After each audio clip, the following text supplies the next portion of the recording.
Shalom semuanya. Saya Dr. Anda Heli Feni Pandai MSI, guru mata pelajaran fisika pada kompetensi keahlian teknik komputer dan jaringan di SMK Negeri 1 Manado. Kali ini saya akan menjelaskan materi tentang listrik statis. Adapun kompetensi dasar yang harus kita capai dalam pembelajaran kali ini adalah: pertama, kompetensi dasar pengetahuan KD 3.7, yaitu menganalisis konsep listrik statis dalam bidang teknologi informasi dan komunikasi. Kemudian kompetensi dasar keterampilannya adalah KD 4.7, mengatasi berbagai masalah yang diakibatkan oleh listrik statis pada komponen-komponen teknologi informasi dan komunikasi. Mari kita lihat apa itu listrik statis. Listrik statis adalah listrik yang diam untuk sementara pada suatu benda. Dan orang pertama yang melakukan percobaan tentang listrik statis adalah Thales of Miletus. Ia menggosokkan batu ambar dengan kain wol, kemudian ia dekatkan ke bulu ayam.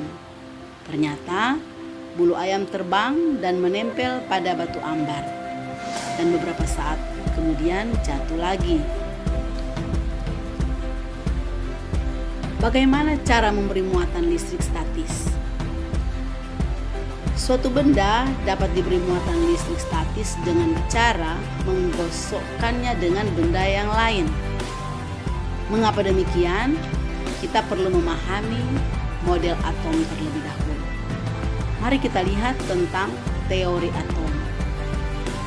Atom merupakan partikel terkecil penyusun suatu unsur yang masih memiliki sifat unsur tersebut.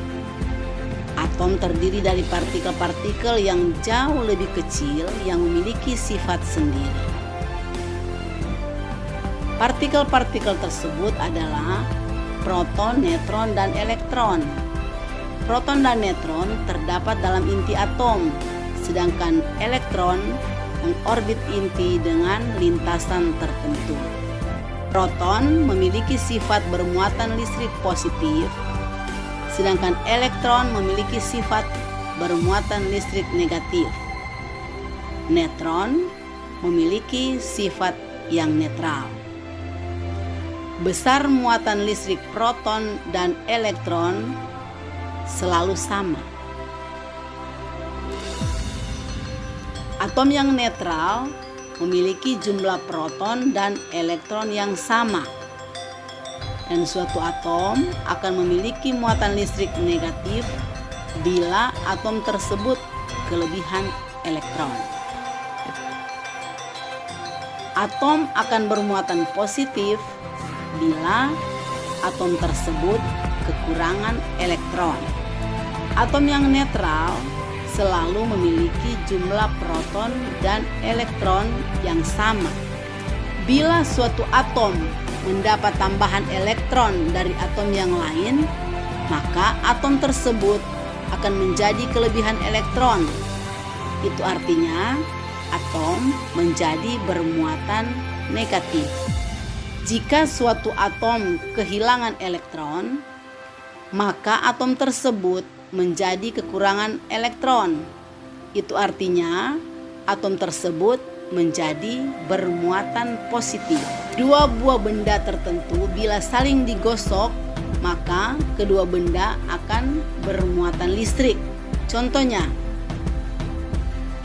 balon bila kita gosok dengan kain wol, maka elektron berpindah dari kain wol ke balon, sehingga balon menjadi bermuatan listrik negatif, sedangkan kain wol akan bermuatan listrik positif.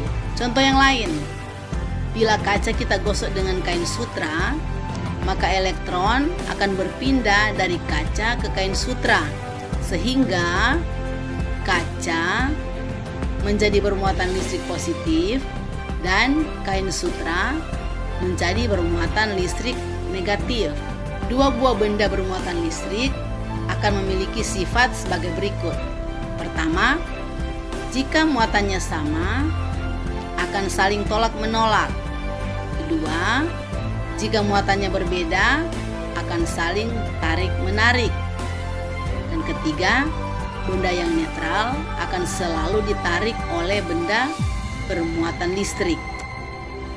Selain dengan menggosok, suatu benda dapat diberi muatan listrik dengan cara diinduksi dengan benda lain yang telah bermuatan listrik. Nah, gaya tolak-menolak atau gaya tarik-menarik antara dua buah benda bermuatan listrik kita sebut sebagai gaya Coulomb. Hasil percobaan Charles Coulomb disimpulkan bahwa gaya listrik, baik tarik-menarik atau tolak-menolak antara dua muatan listrik adalah sebanding dengan besar muatan listrik masing-masing dan berbanding terbalik dengan kuadrat jarak pisah antara kedua muatan listrik tersebut. Dan inilah yang kita kenal sebagai hukum Coulomb. Coulomb secara matematis dapat dirumuskan sebagai F sama dengan K kali Q1 Q2 per R kuadrat, di mana F adalah gaya Coulomb yang satuannya Newton, Q adalah muatan listrik, R adalah jarak antara muatan listrik, kemudian K adalah konstanta Coulomb yang selalu tetap nilainya, yaitu 9 kali 10 pangkat 9 Newton meter kuadrat per Coulomb kuadrat. Gaya Coulomb antar dua buah muatan akan berubah sebanding bila muatannya berubah. Gaya Coulomb juga akan berubah jika jarak kedua muatan berubah. Ini menunjukkan bahwa gaya Coulomb berbanding terbalik dengan kuadrat jarak kedua muatan. Dan ini adalah alat yang digunakan untuk mengetahui apakah suatu benda bermuatan listrik atau tidak, yang disebut elektroskop. Untuk mengetahui apakah suatu benda bermuatan listrik atau tidak, maka kita dapat mendekatkan benda tersebut ke elektroskop netral. Dan untuk menentukan jenis muatan listrik suatu benda dapat dilakukan dengan cara mendekatkan benda tersebut ke elektroskop bermuatan listrik. Generator Van de Graaff adalah generator yang dapat menghasilkan listrik statis yang sangat besar. Terjadinya petir adalah salah satu contoh gejala listrik statis. Petir terjadi karena lompatan elektron-elektron dari awan bermuatan negatif ke bumi yang bermuatan positif. Dan penangkal petir dibuat agar petir hanya menyambar kepada alat tersebut dan bukan ke bagian bangunan lainnya. Penggunaan listrik statis dalam kehidupan sehari-hari dapat diaplikasikan pada pengendap elektrostatis,